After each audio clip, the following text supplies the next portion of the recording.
Shalom, salam sejahtera bagi kita sekalian. Senang sekali kita boleh dapat berjumpa kembali pada saat ini. Itu semua karena cinta kasih Tuhan di dalam kita. Sebagai anak-anak Tuhan, kita dapat merasakan bahwa Tuhan Yesus Kristus selalu ada dengan kita, baik itu di saat-saat kita senang ataupun di saat-saat kita susah, di saat pergumulan hidup kita sedang berlangsung, di saat proses kehidupan kita sedang diproses oleh Tuhan. Kita tetap bersuka cita dan kita selalu mengandalkan Tuhan Yesus di dalam kehidupan kita. Baiklah, pada saat ini saya ingin menyaksikan bahwa Tuhan Yesus itu sungguh dahsyat, luar biasa di dalam kehidupan kita sebagai anak-anak Tuhan. Terkhusus saya sebagai anak-anak Tuhan yang telah dikasihinya, yang telah diampuni dosa-dosanya, dan yang telah dimurnikan, dikuduskan, dan yang telah memiliki karunia-karunia yang Tuhan berikan kepada saya sebagai hambanya. Saya sungguh bersyukur oleh karena cinta kasih Tuhan itu dalam kehidupan saya. Terpuji-pujilah nama Tuhan. Biarlah kita senantiasa selalu bersandar, berharap hanya kepada Tuhan Yesus Kristus.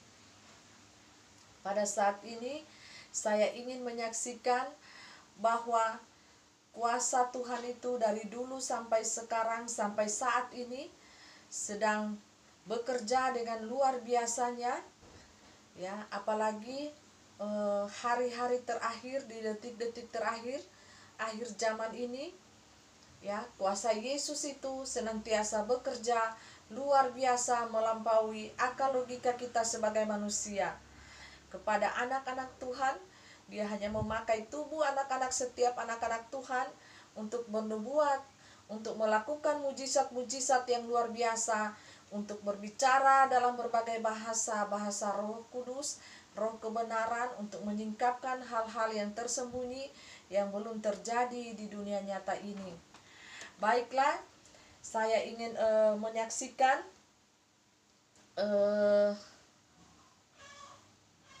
awal daripada karunia penglihatan ini yang saya alami, yaitu berupa lambang-lambang, berupa kode-kode, simbol-simbol yang itu harus kita pecahkan dengan hikmat Tuhan, dan tidak sembarang kita mengartikan, menafsirkannya, karena itu adalah lambang yang diberikan oleh Tuhan kepada kita, yang Dia lempar untuk kepada dunia manusia, terkhusus kepada kita anak-anak Tuhan, umat manusia seluruhnya di tengah-tengah dunia ini.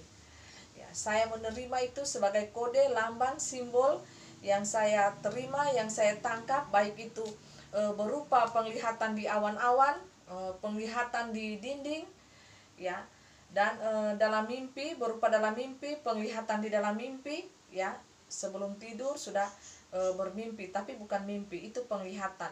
Ya, jadi beda, mimpi dan penglihatan itu sangat berbeda.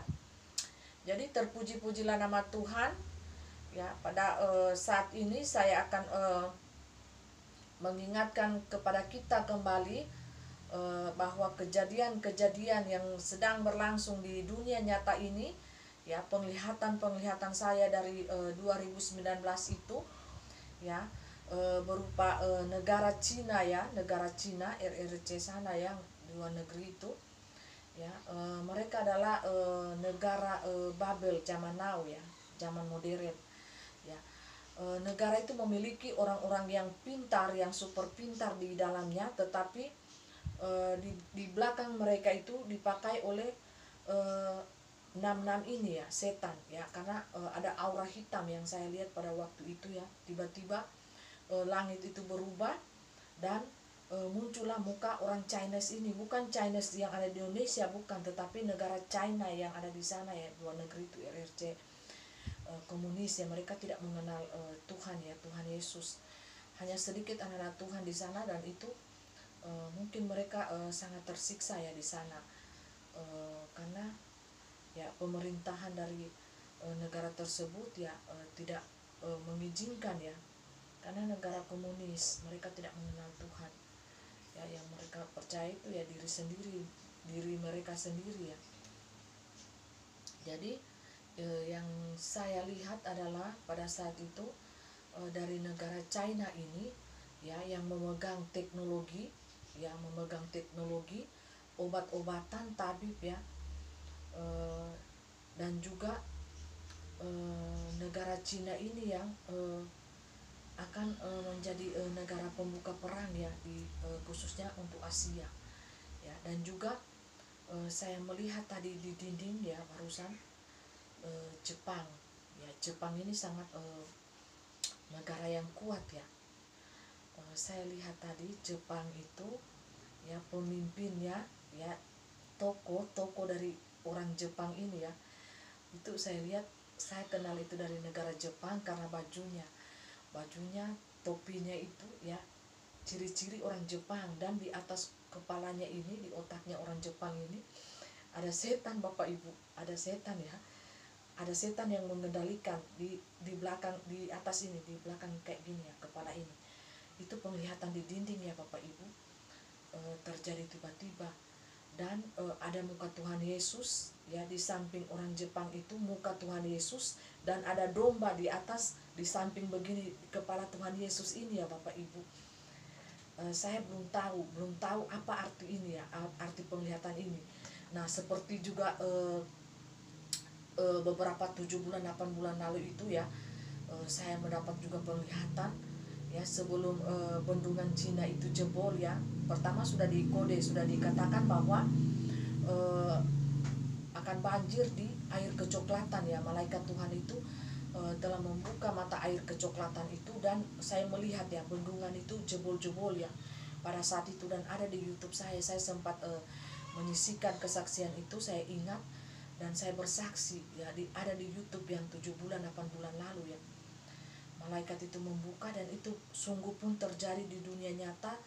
7 bulan kemudian ya, 6 bulan 7 bulan kemudian, dan terjadi bendungan Cina itu jebol. Tetapi sebelumnya saya mendapat penglihatan itu ya, seorang wanita itu begini ya, dia bagaya begini ya, seorang wanita itu, dan ada burung putih ya. Burung putih itu di tangan wanita itu ya, itu burung itu lambang Cina ini ya, negara China ini.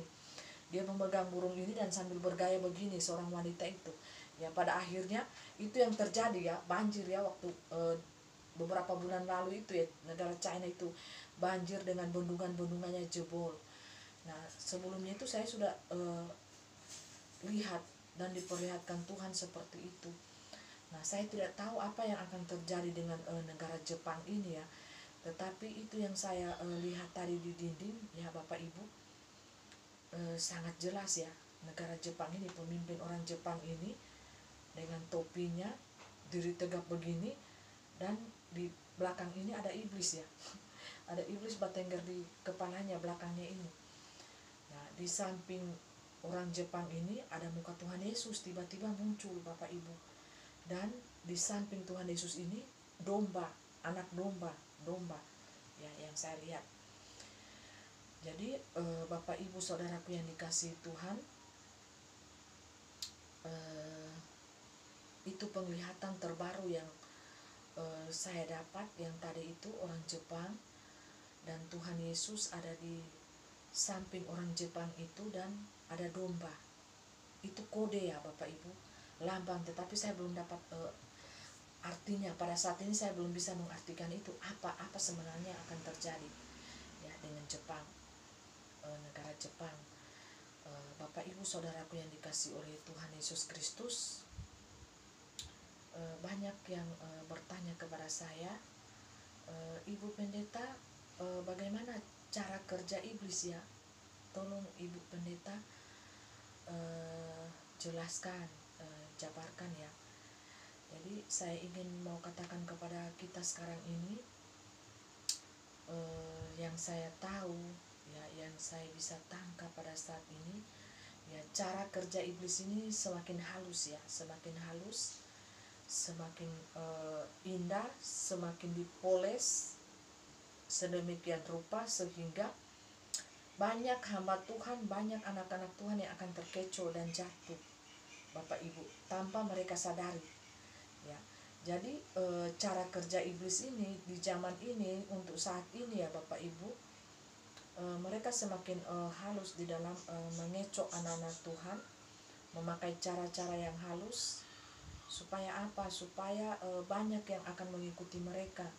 Supaya anak-anak Tuhan itu tidak tahu ya, tidak tahu taktik mereka ini ya, baik itu melalui media, baik itu melalui film-film kartun, baik itu melalui film-film porno ya, diselip-selipkan ya di dalam iklan, di dalam, pasti kita salah pencet itu akan muncul ya Bapak Ibu. Jadi sekarang ini apa yang ditaburkan setan itu adalah roh kenajisan ya, anggur hawa nafsu. Jadi manusia akan bangga dan akan bermegah atas dirinya apabila dia melakukan dosa persinahan itu, perselingkuhan, persinahan ya, dosa kenajisan itu. Dia tidak akan merasa malu, tetapi dia bangga, ini saya, ini saya. Nah, seperti itulah cara kerja iblis pada saat ini, memakai cara-cara yang begitu halus dan seakan-akan itu seperti berjalan normal ya, seperti berjalan normal, dan seakan-akan kita tidak ada lagi perasaan bersalah. Anak-anak Tuhan itu ya, umat manusia itu tidak akan merasa bersalah, merasa berdosa, malah yang timbul itu kebanggaan ya. Itu yang dilempar sekarang oleh iblis ini ya, anggur hawa nafsu ini ya, telah tercurah di tengah-tengah dunia. Dan Bapak Ibu yang dikasihi oleh Tuhan Yesus Kristus, kita sebagai anak-anak Tuhan pekalah mendengar suara Tuhan.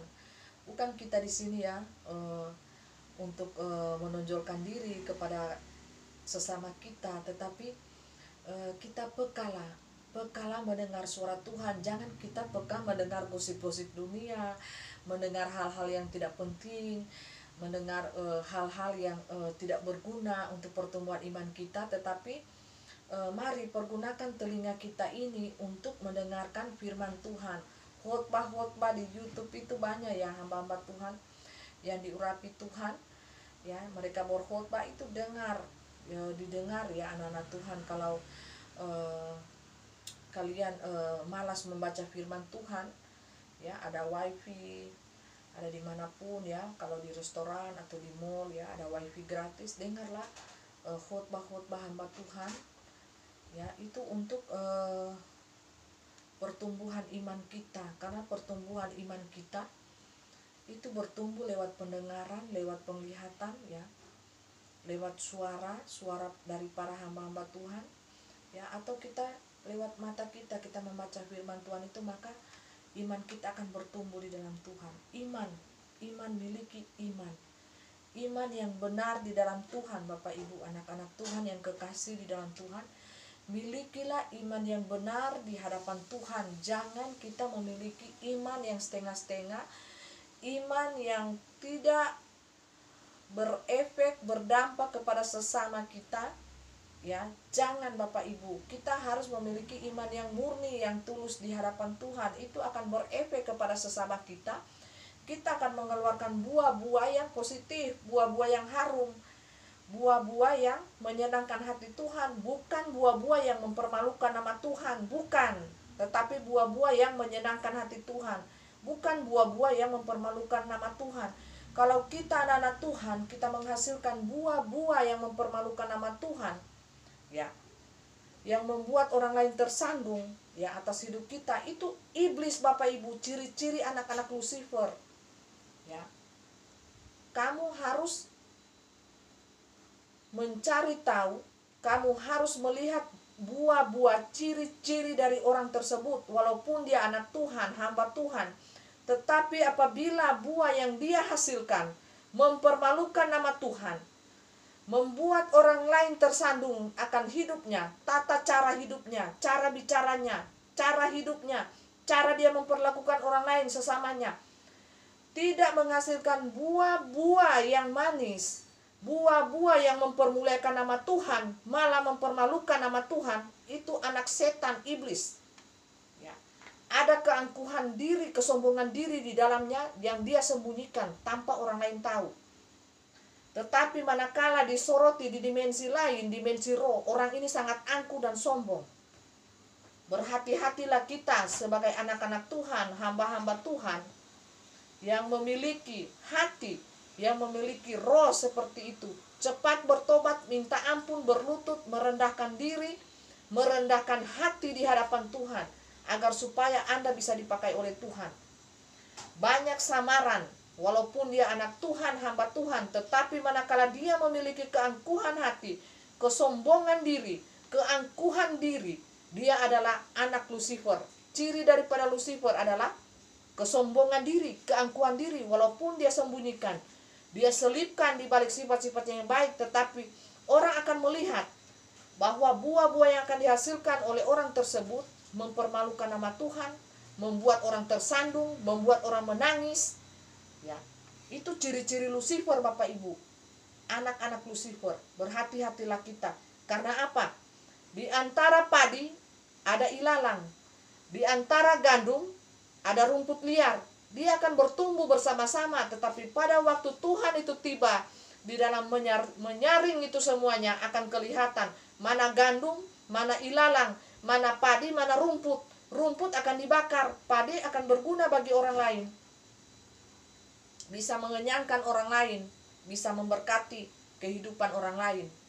Bapak Ibu Saudaraku yang dikasihi oleh Tuhan Yesus Kristus, kita harus benar bisa membedakan peka telinga kita untuk mendengarkan suara Tuhan itu di dalam kehidupan kita. Kita jangan terlalu mendengarkan apa perkataan manusia, karena perkataan manusia itu seringkali mulut mereka dipakai oleh setan, oleh iblis untuk menyakiti hati kita, anak-anak Tuhan yang bekerja sungguh-sungguh di ladang Tuhan. Ingat, iblis itu memakai orang-orang di sekeliling kita untuk menyerang kita, membuat kita menjadi drop, membuat kita menjadi sakit hati. Dengan cara apa? Iblis memakai orang-orang di sekeliling kita untuk menyakiti hati kita. Apakah kita masih berdiri tegak? Masih bisa tersenyum kepada mereka yang menyakiti kita?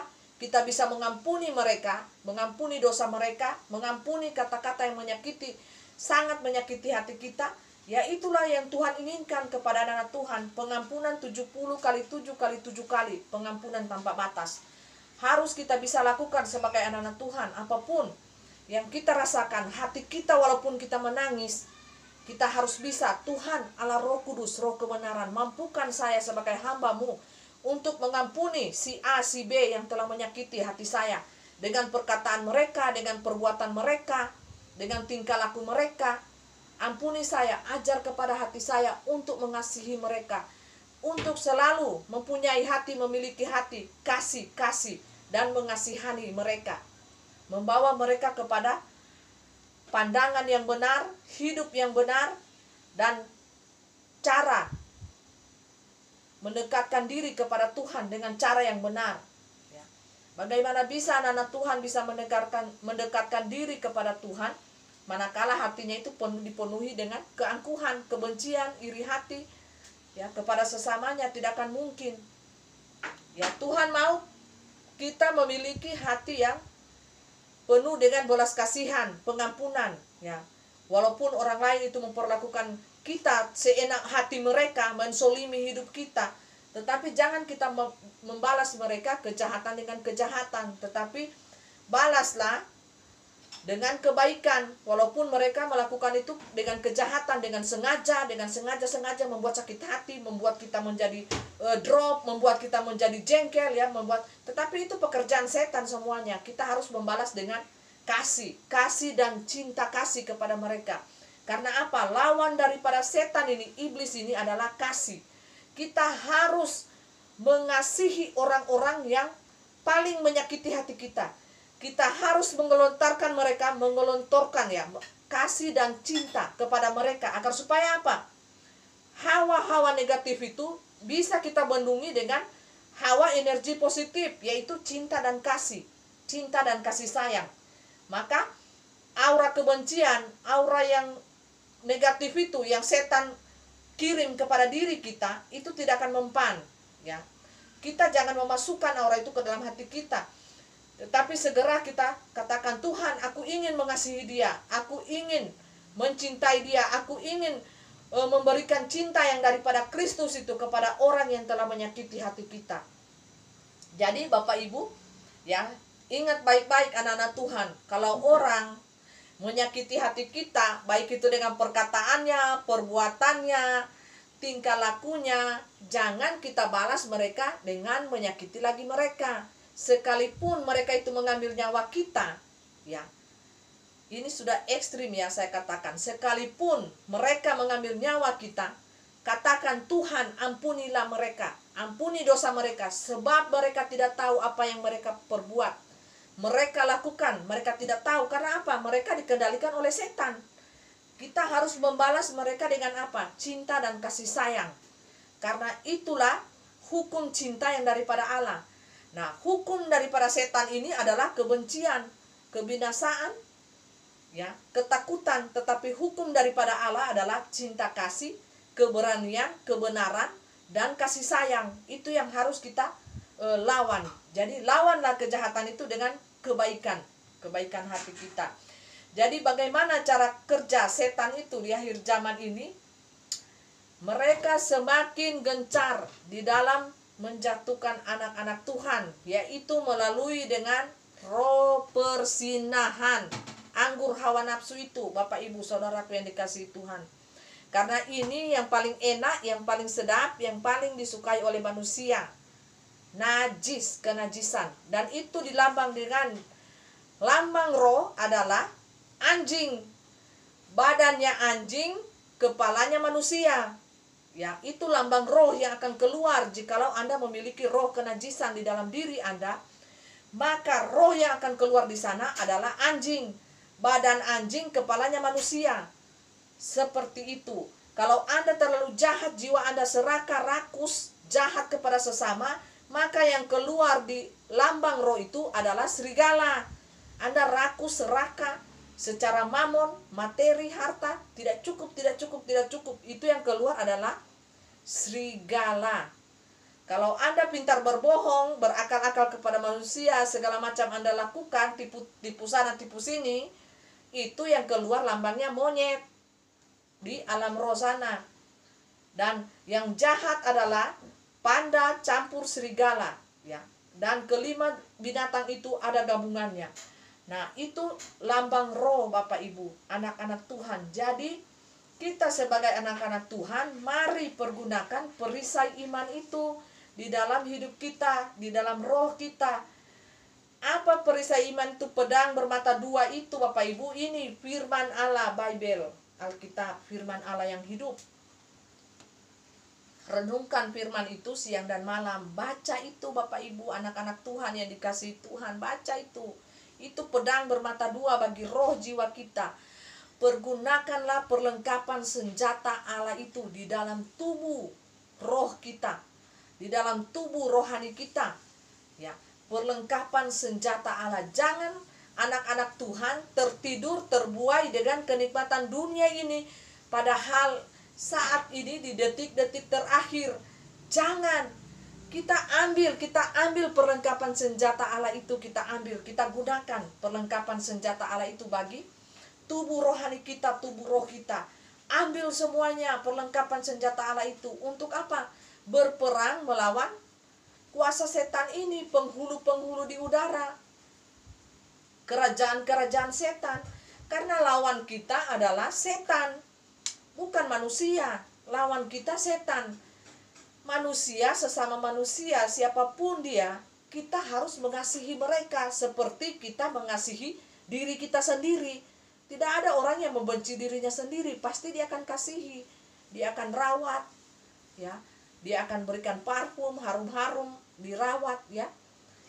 Kita harus mengasihi sesama kita, walaupun sesama kita itu membenci kita, walaupun sesama kita itu menzolimi kita, membuat hal-hal yang tidak menyenangkan hati kita, tapi kita harus balas, harus mengasihi mereka, mencintai mereka, ya. Jangan kita balas mereka berbuat jahat, kita balas juga dengan kejahatan, berbuat jahat. Apa bedanya kita anak Tuhan dengan anak setan? Kita harus berbeda. Anak-anak Tuhan itu bersinar, memancarkan sinar kemuliaan Tuhan, yaitu apa? Sinar cinta kasih.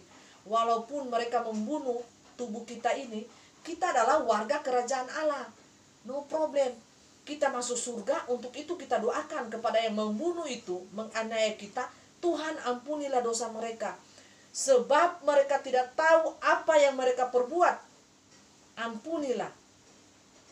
Supaya apa? Mereka bisa juga menikmati kerajaan sorga yang sama dengan kita di kerajaan Bapa Sorgawi. Ya, kalau kita tidak mengampuni dosa mereka, ya, mereka tidak akan terampuni dosa mereka, Bapak Ibu. Tidak akan terampuni. Bapa di sorga itu tidak akan mengampuni dosa mereka. Kalau kita tidak mengampuni dosa mereka, kesalahan mereka. Untuk itu Bapa Sorgawi itu mengajarkan kepada kita, ampunilah dosa sesamamu terlebih dahulu. Sebab apa? Dosa kita sendiri telah diampuni oleh Bapa Sorgawi. Ini rahasia Bapak Ibu, rahasia cinta kasih dimensi lain.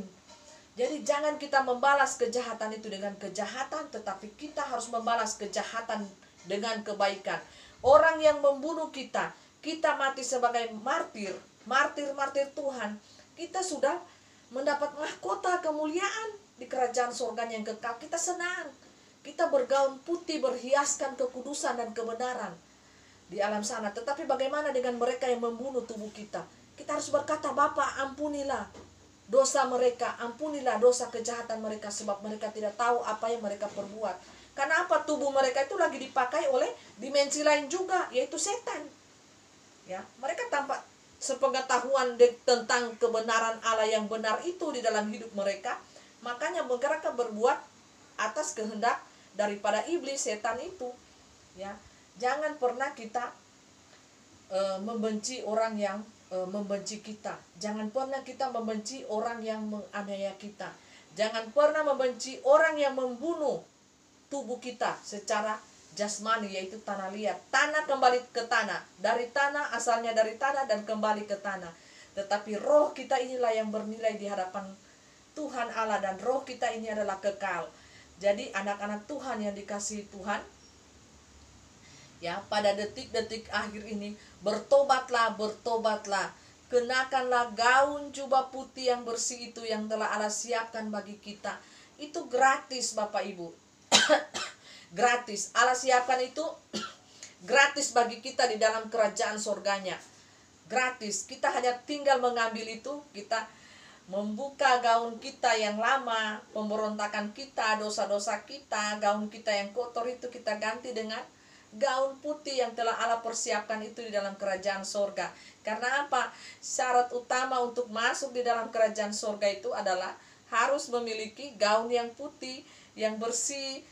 Gaun itu yaitu lenan halus, perbuatan kebenaran, kekudusan kita sebagai anak-anak Tuhan, hidup di dalam kebenaran ilahi itu.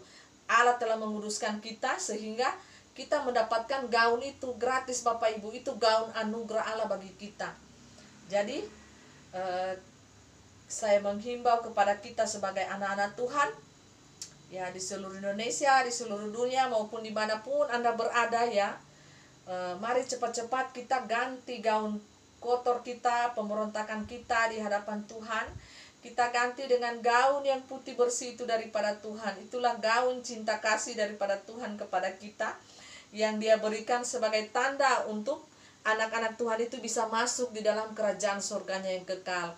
Maukah kita menerima undangan terakhir daripada Allah ini yang senantiasa disebarkan, ya, kepada dunia ini, untuk Anda bertobat dan sungguh-sungguh menerima kasih dan anugerah Allah itu kepada kita. Karena apa? Pemerintahan iblis 66 itu sudah di depan mata Bapak Ibu, sudah di depan mata. Jangan lagi kita bermain-main dengan dosa. Jangan lagi kita bermain-main dengan sesuatu yang sia-sia, yang tidak mendatangkan keselamatan bagi diri kita. Tidak usah melihat orang lain, tetapi diri kita sendirilah yang kita koreksi. Kita datang kepada Tuhan, sujud menyembah kepada Allah saja. Dan kita, jikalau kita kuat, kita doa dan puasa bersungguh-sungguh di hadapan Tuhan. Tanyalah kepada Tuhan, dan hati Anda yang akan berbicara kepada Tuhan. Apa Tuhan yang Engkau kehendaki dalam hidup saya? Apa Tuhan yang ingin aku perbuat selama masih sisa hidup saya di tengah-tengah dunia ini? Tuhan, berbicaralah kepada saya. Jangan Engkau membiarkan saya, anak-anak-Mu, hamba-hamba Tuhan yang ada tersisa pada saat ini, hidup di dalam kesia-siaan, hidup di dalam menikmati keindahan dunia ini.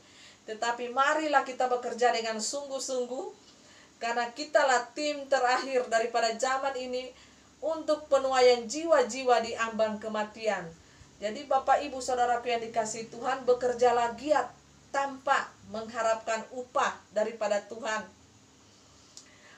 Upah seringkali kita sebagai manusia lahiriah kita, manusia jasmani kita ingin Tuhan, aku melayani Engkau, aku ingin upah Tuhan. Langsung ingin kelihatan ya upahnya. Ya.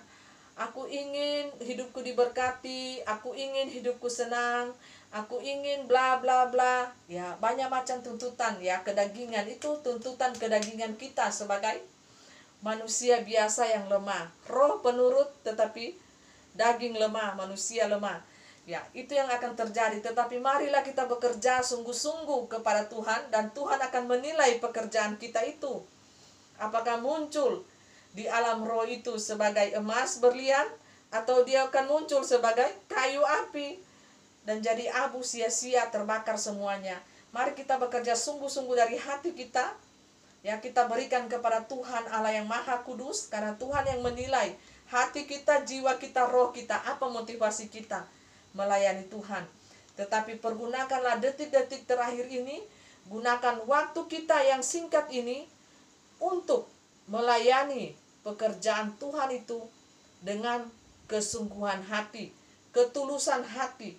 Apapun yang ada di tanganmu, kerjakanlah untuk kemuliaan nama Tuhan, dan bukan untuk mencari pujian. Bapak Ibu, jangan Anda hamba Tuhan adalah Tuhan gemar suka sekali mencari pujian dari manusia. Sia-sia. Pujian dari manusia itu sia-sia. Tanah memuji, ingin pujian dari tanah. Tanah dan tanah saling memuji. Itu wajar, tetapi untuk memenuhi keinginan nafsu kalian manusia, bukan untuk memenuhi apa yang aku kehendaki. Tuhan Yesus Hamasia, kalian harus mengejar pujian daripada ilahi, bukan pujian daripada tanah. Tanah saling memuji tanah, tanah dan tanah kembali ke tanah. Itulah kalian manusia sering terkecoh di sini. Kalian ingin memuaskan ego kalian, hawa nafsu kalian, keinginan kalian, mengejar pujian yang sia-sia. Akhirnya semuanya jatuh di dalam berbagai-bagai macam pencobaan. Baik itu mamon, kesombongan diri, kenajisan hidup, berbagai-bagai macam kejatuhan, perselingkuhan. Apa yang kalian katakan perselingkuhan, selingkuh tipis-tipis? Itu selingkuh tipis-tipis, selingkuh banyak-banyak, sama di hadapan mataku, penilaiannya sama, najis. Dan orang-orang seperti itu tidak akan bisa masuk di dalam kerajaan surgaku apabila mereka tidak cepat-cepat mengganti gaunnya yang kotor itu dengan gaunku yang putih bersih daripadaku. Ingatlah, waktu ini detik-detik terakhir. Kalian telah baca, lihat berita dari Italia Roma. Ada seorang anak remaja yang telah mati beberapa belas tahun yang lalu. Dia telah mati dan dia telah memakai baju olahraga pada saat itu dia mati. Dan mereka mengawetkan mayatnya. Tahukah kalian siapa dia? Dialah tokoh antikris yang akan keluar. Mereka akan menghidupkan anak ini pada waktunya. Dan dia akan berbicara pada waktu itu. Pada waktu 66 berkuasa itu. Mengapa anak ini disorot terus oleh media? Karena pada waktu itu Lucifer akan mengeluarkan api dari langit. Patung-patung berbicara. Siapakah patung itu? Yaitu anak yang berumur belasan tahun ini, wajahnya yang ganteng. Itu akan dipakai oleh 66 sebagai tokoh dunia untuk memerintah dunia, untuk mengontrol dunia, yaitu dengan memakai roh Lucifer langsung, yaitu iblis yang akan terjadi di dalam tubuh anak itu. Dia akan bangun dan itu akan disorot oleh media seluruh dunia, dan dunia akan terkejut, dunia akan takjub. Mengapa orang mati sudah belasan tahun bisa bangkit, bisa bangun? Dan dari mulutnya akan mengeluarkan api, anak-anakku. Semua akan terkecoh. Nah, kalian bertanya-tanya, siapalah tokoh antikris itu? Yaitu anak yang berumur 16 tahun itu yang masih meninggal pada saat ini. Dan roh Lucifer itu akan menghidupkan anak ini pada waktunya pemerintahan 666 itu berkuasa. Dan Ketika pada waktu itu semua anak-anak mempelai-mempelaiku sudah tidak berada lagi di dunia ini, akan terjadi raptur pengangkatan anak-anak Tuhan. Secara tiba-tiba mereka akan diangkat dalam sekejap mata. Bagi anak-anakku yang tertinggal, bukannya aku tidak mengasihi kalian, bukan, aku dari tempat ini sedih, menangis aku melihat kalian, karena kalian tidak mempersiapkan diri kalian sebaik-baik mungkin. Kalian tidak mempersiapkan jubah kalian. Kalian tidak mau ganti jubah kotor kalian dengan jubah yang telah aku berikan secara gratis kepada kalian. Saat ini masih banyak tersedia jubah-jubah itu di dalam kerajaan surgaku. Ambillah cepat jubah itu, ganti, agar kalian layak masuk di dalam kerajaan surgaku yang kudus. Cepat ganti jubah kalian yang kotor itu, gaun pemberontakan kalian yang kotor itu. Jangan sampai kalian datang di hadapanku dengan telanjang, compang-camping, baju yang kotor, yang gembel. Semuanya akan diusir oleh para malaikatku yang berjaga di pintu surgawiku.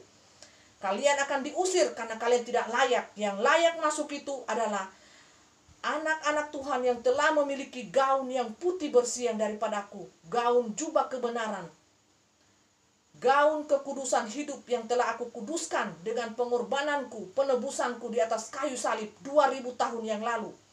Ingatlah, itu syarat utama untuk masuk ke dalam kerajaan surgaku yang kekal adalah Anda harus memiliki gaun yang putih bersih itu. Gaun itu adalah terbuat dari lenan halus, putih bersih, bagaikan salju bulu domba, sangat bersih. Itulah gaun kekudusan, syarat utama untuk masuk di dalam kerajaan surgaku. Karena di dalam kerajaan surgaku tidak ada yang najis, tidak ada penyembahan berhala, tidak ada persundalan, tidak ada kebohongan, tidak ada pencuri, tidak ada penjahat, pembunuh. Semuanya aku telah kuduskan melalui gaun putih yang sangat bersih itu. Dan di dahi setiap anak-anakku akan muncul kode daripadaku yang telah aku siapkan. Kode itu kode rahasia. Manakala kalian muncul di alam kekekalan itu memakai lambang binatang 666, aku akan menolak kalian langsung menuju api. Karena kalian bukan berbentuk mempelaiku. Roh kalian bukan berbentuk mempelaiku. Roh kalian itu datang ke tempat kekekalanku akan berbentuk binatang, dan binatang. 5 binatang yang akan muncul. Serigala, monyet, anjing, panda, campuran serigala, panda, anjing, monyet. Semuanya akan muncul dan itu masuk menuju jalan api. Aku tidak mengenal kalian, siapapun kalian. Walaupun kalian berseru, Tuhan, Tuhan, Tuhan, bukankah aku yang telah menyembuhkan orang, bukankah aku yang telah bernubuat, bukankah aku yang telah bla bla bla semua. Tetapi apa? Aku katakan, enyalah kau hambaku pembuat kejahatan. Bagaimana bisa aku mengenal kalian sebagai anak-anakku? Apabila kalian melakukan pekerjaanku, kalian juga melakukan pekerjaan Lucifer. Tidak ada kuasaku berjalan bersama-sama dengan kuasa kegelapan. Tidak ada hamba-hambaku dalam melakukan pekerjaanku, hatinya angkuh, sombong. Silakan cek diri kalian, hati kalian. Silakan cross check itu di hadapanku. Hanya diri kalian lah yang paling tahu hati kalian itu berbentuk seperti apa. Sombongkah? Memiliki kerendahan hatikah? Sungguh-sungguhkah melayaniku? Atau ada motivasi-motivasi lain di dalam diri kalian? Hanya kalianlah yang tahu, yang paling tahu, anak-anakku. Jadi banyak anak-anak Tuhan, hamba-hamba Tuhan yang akan tertolak pada waktunya jika mereka tidak sadar dan tidak insaf pada saat ini. Banyak yang akan berseru, bukankah aku Tuhan, bukankah aku Tuhan telah melayani engkau, bukankah aku Tuhan telah bernubuat, bukankah aku Tuhan telah mengusir setan, bukankah aku Tuhan telah menyembuhkan orang. Setelah datang kepadaku, apa yang aku katakan? Aku tidak mengenal engkau, aku menolak engkau, hambaku yang jahat, hamba yang jahat. Aku tidak mengenal engkau. Karena apa? Ada kesombongan, keangkuhan, mencari pujian dari manusia, menguntungkan diri sendiri, menyimpan uang harta banyak-banyak di dunia. Siapa yang akan menikmati? Jikalau pengangkatanku akan datang secara tiba-tiba. Iblis yang akan menikmati harta kalian. Iblis. Tetapi gunakanlah waktu ini sebaik-baik mungkin dengan hikmat daripadaku. Gunakan waktu ini sebaik-baik mungkin. untuk datang bersekutu denganku, Yeshua Hamasia Elohim, untuk datang menyembah, untuk datang bersekutu menyembah, mengagungkan namaku, lebih sungguh-sungguh lagi, karena inilah waktu-waktu detik terakhir. Jadilah saksiku anak-anak Tuhan di tengah-tengah kegelapan dunia ini. Jadilah saksiku. Jangan kalian hanya memenuhi hidup kalian dengan hal-hal kenikmatan dunia. Jangan anakku, jangan. Kalian akan menyesali diri kalian manakala kalian datang ke tempatku, maka kalian akan mendapati bahwa kalian telanjang, tidak memakai baju, dan kalian compang-camping datang di hadapanku. Marilah bertobat sungguh-sungguh dan datang kepadaku. Inilah pesan yang sangat penting pada saat-saat ini. Kita senantiasa bersyukur kepada Tuhan, menikmati berkat Tuhan, dan tetap bersukacita di dalam Tuhan. Sekali lagi kukatakan, bersukacitalah di dalam Tuhan. Karena inilah waktu penuaian jiwa-jiwa di ambang kematian. Jadi kita akan memasuki virus corona gelombang kedua, ganas, dan ada lagi gelombang ketiga dan keempat sampai kelima. Dan virus ini akan bermutan semakin ganas. Itulah yang akan terjadi dengan dunia ini. Dan setiap anak-anak Tuhan pekalah mendengarkan suara daripadaku, Yeshua Hamasia Elohim. Salam kasih dan cinta kasih daripadaku. God bless you all. Aku akan menyertai kalian anak-anakku di dalam Tuhan. Tetaplah berpegang teguh di dalam Tuhan. Walau dunia bergoncang, dunia bergemuruh, dunia diterpa badai, tetapi bersukacita di dalam Tuhan. Bersukacitalah, sekali lagi kukatakan, bersukacitalah. Tetap semangat menghadapi hidup dan tetap semangat menghadapi badai kehidupan ini. Haleluya. Amin.